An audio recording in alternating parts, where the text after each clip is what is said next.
Good evening, dear friends. On behalf of the Managing Committee and team of the Museum of Christian Art, I, Natasha Fernandes, welcome you for this evening's Lenten music concert by Fabiola, Lopes, Fernandes and group at this beautiful church of Santa Monica, housed within the 17th century convent of Santa Monica. The convent is a significant historical and architectural landmark, being the first nunnery to be set up in the whole of Asia.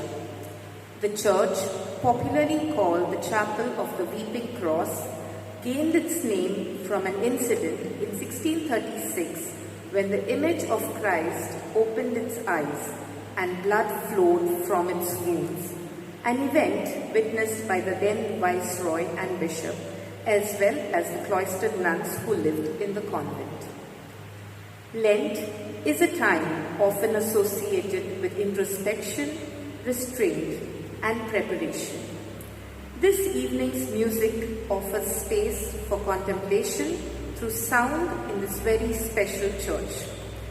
The museum is grateful to Fabiola and her group for accepting our invitation, second year in a row, to organize an evening of Lenten music and motets, a program that brings together works of quiet reflection and rich tradition. The program includes motets from Goa, a tradition that blends Western liturgical music with local influences, creating a unique and moving expression of faith and heritage. Whether you are familiar with this music or are hearing it for the first time, we invite you to simply listen to the harmonies, the silences, and the stories they carry. The media coverage for today's concert is being done by the media team from the Basilica of Bon Jesus, led by Father Lindsay and Bencia, for which we are thankful. While I am sure we will all be appreciative of this evening's performers, we request you to please hold your applause till the end of the program, as this music is meant to be appreciated in meditative contemplation. I also request you all to turn your mobile phones on flight or silent mode for the duration of the program. Thank you for being with us. We hope you have a pleasant evening.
Motet, God's people. To understand the meaning of God's people, that we are His people, let us recall the image of Palm Sunday. Imagine Jesus riding on a donkey as the people of Jerusalem wave palms, branches and cheers and singing, Hosanna in the highest. On that day, Jesus is entering the holy city to the crowd's cheers, and a few days later, He will be condemned by the same crowd and nailed to the cross. How quickly our lives can change. It can be shocking when all of a sudden you have a change in fortune. You lose your job, get diagnosed with an illness, or suffer a death in your family. But Jesus understands what you are going through because he has gone through this himself.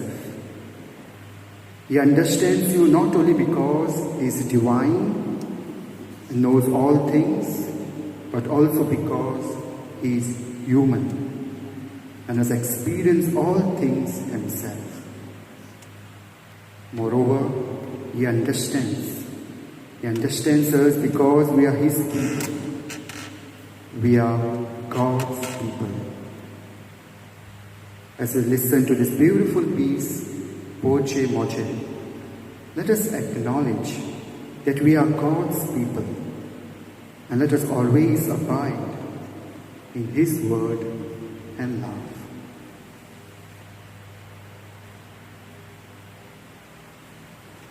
Good evening once again. We are going to play the instrumental processional piece first and then Voce Motet.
Mae kakutin ge bolole. Mary, full of mercy. It is a safe bet to say that most of us have prayed the rosary. At the very least, many of us might have said a Hail Mary at least once or twice in our lives and asked Mother of God to pray for us. Yes, Mary is a Queen of Heaven and Mother of God. But she is also Miriam of Nazareth, a woman who lived in a small village in Galilee. She was chosen by God, perhaps when she was 14 or 13 years old, when she had a mysterious encounter with the angel Gabriel. She not only lived a grace-filled life, but also experienced a great deal of confusion at the very beginning after the Annunciation. Her words, "How can this be, since I am a virgin?" Her first utterance in the Gospels in an expression of confusion. There was more confusion in store for her during Jesus' ministry. It was truly painful, as it would be for any mother to watch him leave home. But eventually, Mary understands her son's ministry. For instance, at the wedding feast of Cana, she prompts Jesus to perform his first sign. After a complicated life, Mary stands at the foot of the cross and hears her son say to her, "Woman, here is your son." And to the beloved disciples, "Here is your mother." It is the same woman Jesus gives us as our mother. A woman who had difficult life, who knows confusion, who knows what it means to be loved, and who knows us. Let us pray. Pray to the Miriam of Nazareth. As we listen to this beautiful piece, Mae kakutin bolole.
Koštota Jew Mozo. Why do we suffer in life? It is an age-old question. The best answer to it may be, we don't know. My suffering is not yours, nor are my own perspectives on suffering might be yours. Just as every believer must find a personal path to God, so must he or she find personal perspective on suffering. Richard Leonard, an Australian Jesuit priest, wrote about his experiences on suffering in his book, Whether Hell is God. Richard's family has been touched with great suffering. His father died of a massive stroke at the age of 36, leaving his mother to the care for Richard, then two and his siblings. At dawn, on Richard's 25th birthday, the Jesuit superior woke him to summon him to the phone for an urgent call from his mother. His sister, Tracy, a nurse, died in a terrible car accident.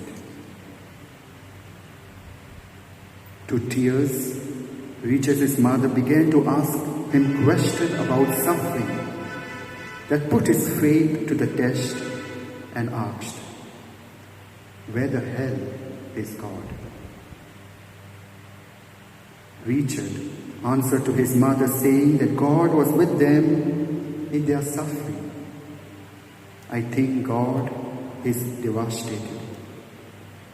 Like the God who groans with loss in Isaiah, like Jesus who weeps at his best friend's tomb, Lazarus. God was not standing outside our pain, but was a companion within it, holding us in his arms, sharing our grief and pain. As we now listen to this beautiful piece, Koštota Jew Mozo, let us open ourselves to new ways of experiencing God through our suffering. The image of God who has suffered, the God who shares our grief, the God who understands.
Hear my cry. Jesus from the cross cries out, my God, why have you forsaken me? What do you make of these extraordinary words? Can it be true that Jesus thought that God the Father had forsaken him? Is it possible that Jesus doubted the love of the one he called Abba, Father? A familiar way of speaking, something like saying Dad. Did Jesus give up hope when he was crucified? Did he despair when he was on the cross? There are two ways to understand these mysterious words of Jesus. Firstly, Jesus' words are not an expression of abandonment, but an expression of hope in God. It is like someone who says, the Lord is my shepherd. I trust in him, even when I walk to the darkest valley. Jesus' terrible cry from the cross is to express his confidence in God. Secondly, we might say Jesus really did feel abandonment. This is not to say that Jesus despaired. He was believing in God, but not feeling his closeness. This is common in our own spiritual life. Many a time, though we believe in God, we do not experience his presence, and we say, where are you, God? Jesus did not despair. He's still in relationship with his Father by crying out from the cross. So remember, when you struggle in a spiritual life, when you wonder where God is, when you pray in doubt and darkness, and even when you are close to despair, you are praying and crying out to someone who is fully human and fully divine, to someone who understands you completely.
Veronica's song. Wherein Veronica's song is often recited or sung during the stations of the cross, especially at the sixth station, where Veronica wipes the face of Jesus.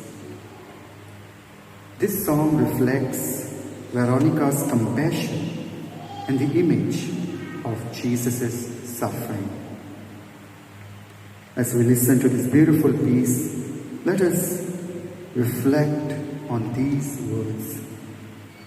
What have they have done to you, Lord? And let me wipe your face.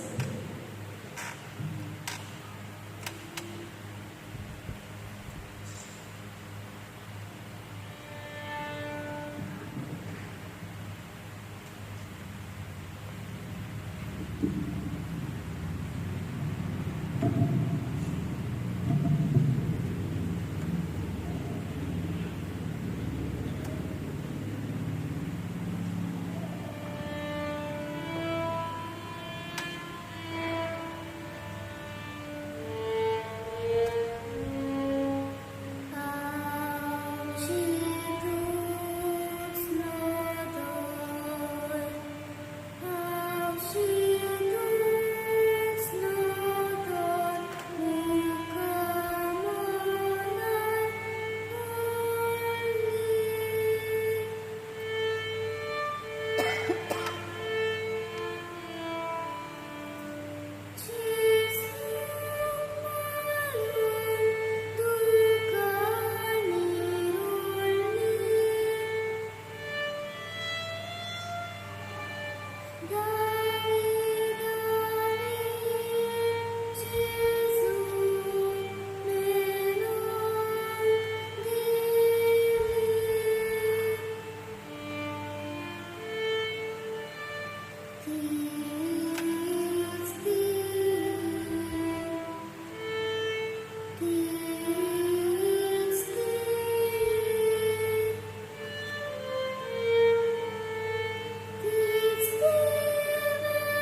O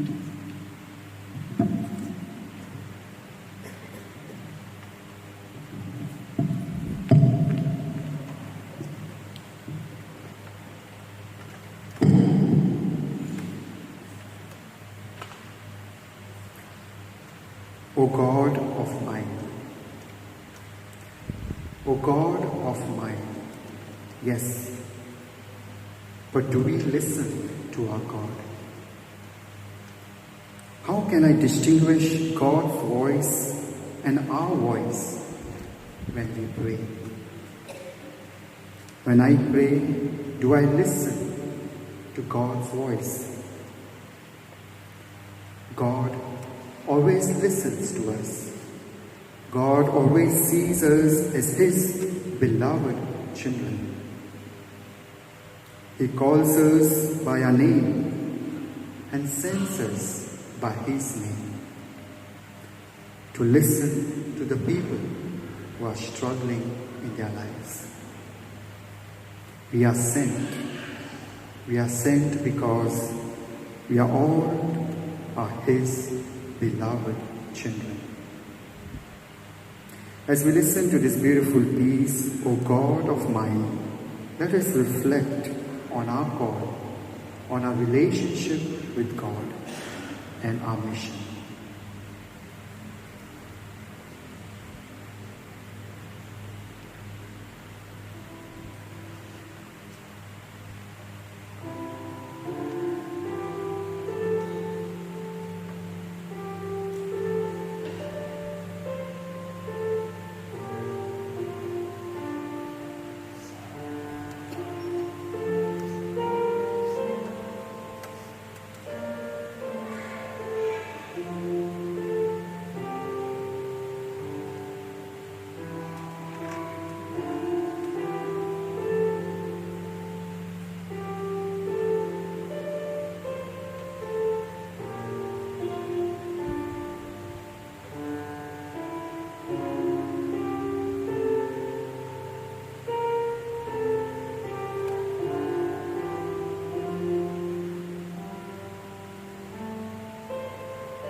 Thank you everyone for making it for the concert today.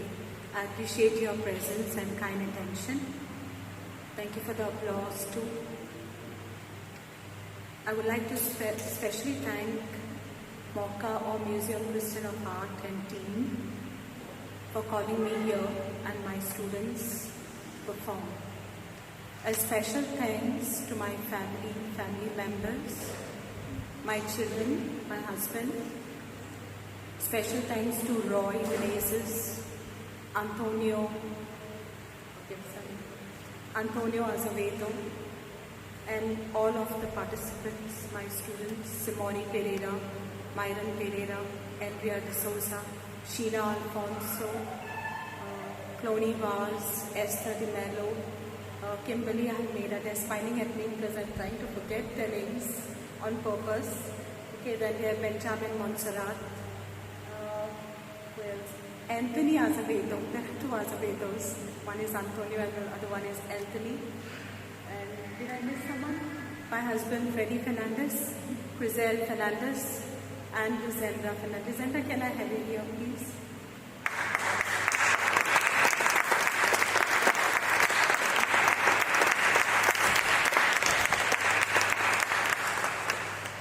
I would also like to thank Father Jason Montero for doing for being the commentator for the evening. He was doing a lot of fusses.